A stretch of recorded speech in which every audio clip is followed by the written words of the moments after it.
সিগন্যালটা মাত্র ছাড়ছে, পট করে মোবাইলটা নিয়ে উল্টা দৌড়। ওটে আমরা চালান দিচ্ছি, কয়েকদিন পরে জামিন নিয়ে বের হয়ে আসতেছে, একই কাজে আবার জড়াই পড়তেছে। 24 ঘন্টায় আমরা প্রায় 93 জন ছিনতাইকারীকে অ্যারেস্ট করতে সক্ষম হয়েছে।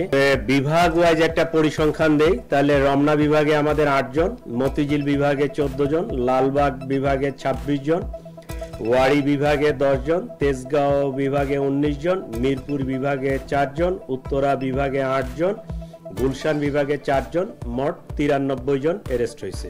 শেরেবাংলা নগর থানাধীন আগারগাঁওস্থ ফুল মার্কেট সংলগ্ন এলাকায় একটা ছিনতাইয়ের প্রস্তুতিকালে ওখান থেকে আমরা 3টা চাকুসহ 4 জনকে গ্রেফতার করি। গ্রেফতারকৃতরা যে উল্লেখযোগ্য তার মধ্যে জুয়েল 22, মনির 35, ইমন 22 আর আশিক 25, তাদেরকে গ্রেফতার করতে আমরা সক্ষম হয়েছি।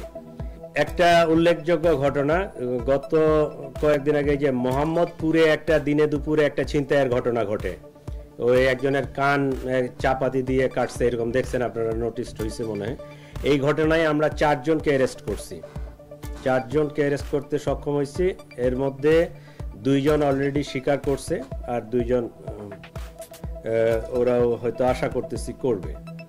এই আলামিন 25, মোহাম্মদ ফয়সাল হোসেন 20, মোহাম্মদ রবিন হোসেন 25, মোহাম্মদ ইমন হোসেন 20, এই 4 জন ওই ঘটনায় গ্রেফতার, যারা ঘটনার সাথে সরাসরি জড়িত ছিল।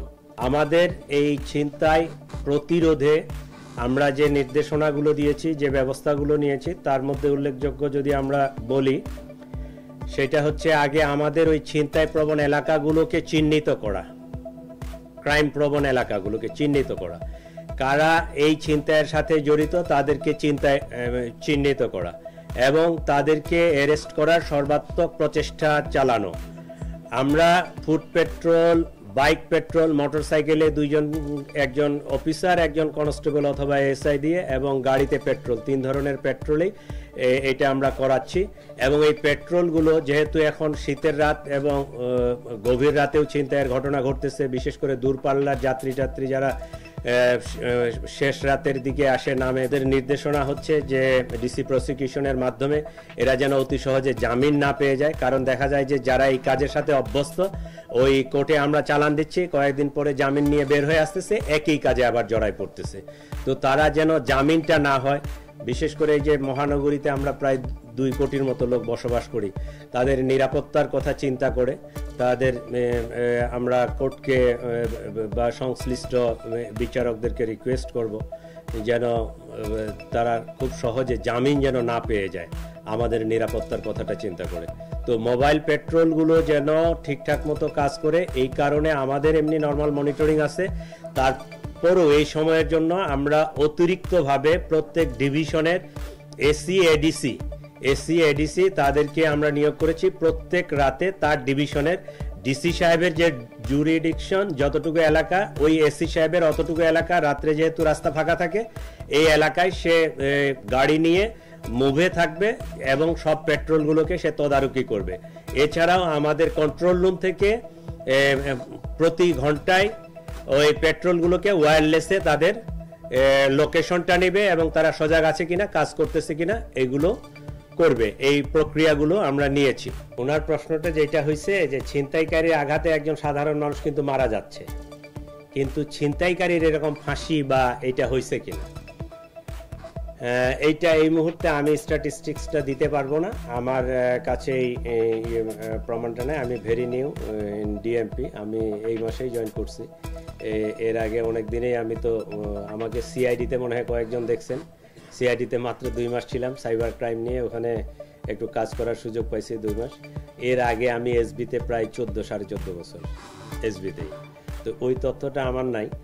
পেনাল কোডে তো, আমাদের দেশের পেনাল কোডে আইনগুলোকে ডিফাইন করা আছে কোন অপরাধের জন্য কি শাস্তি, ঠিক আছে।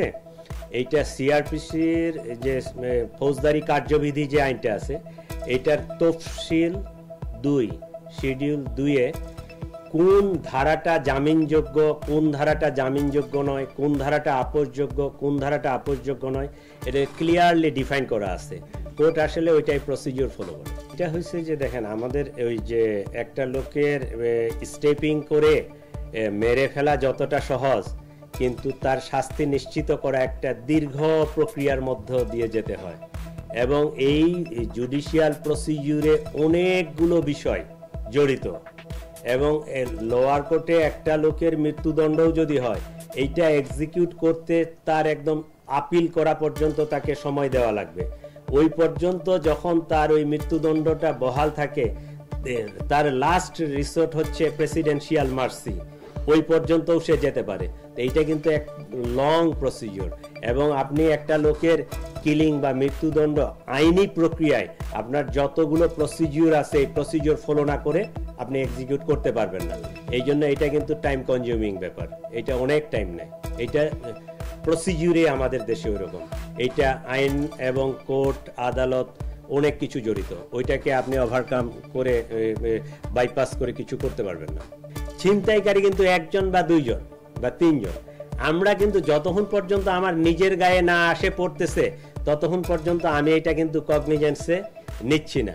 আমরা সবাই যদি সচেতন হই, আমরা যদি পিছনের গাড়িগুলো থেকে দুইজন নামে গিয়া, চারজন নামে গিয়া ওই ছিনতাইকারীটাকে বাধা প্রদান করি, ওরে ধরে ফেলা কিন্তু সম্ভব। কিন্তু আমরা কিন্তু করতেছি না। আমাদের সকলেরই আমি মানে আপনাদের সবার কাছ থেকে আশা করব আপনাদের মাধ্যমে, যে আমাদেরকে কিন্তু এইটা প্রতিরোধে সবাইকে আগায় আসতে হবে। আমার নাগরিক দায়িত্ব আমাকে পালন করতে হবে। তাহলে আমরা কিন্তু এই একটা মানে এইরকম ছিনতাই মুক্ত বা অপরাধ মুক্ত একটা সমাজ ব্যবস্থা গড়ে তুলতে পারবো। এটা আমাদের যার যার অবস্থান থেকে যার যতটুকু দায়িত্ব আমরা যদি পালন করি, তাহলে এইটা সম্ভব। আমরা অনেক সময় অপরাধ দেখে ইগনোর করে যাই। ওইটা যতক্ষণ পর্যন্ত আমার ঘাড়ে না আসতেছে পড়তেছে, ততক্ষণ পর্যন্ত আমি মনে করি যে এটা তো তার বিষয়, আমি অযথাই হয়রানিতে জড়াবো কেন। এইগুলো না করে আমরা যদি সবাই যার যার অবস্থান থেকে একটা প্রতিরোধে আগায় আসি, তাহলে এটা আমার মনে হয় সম্ভব।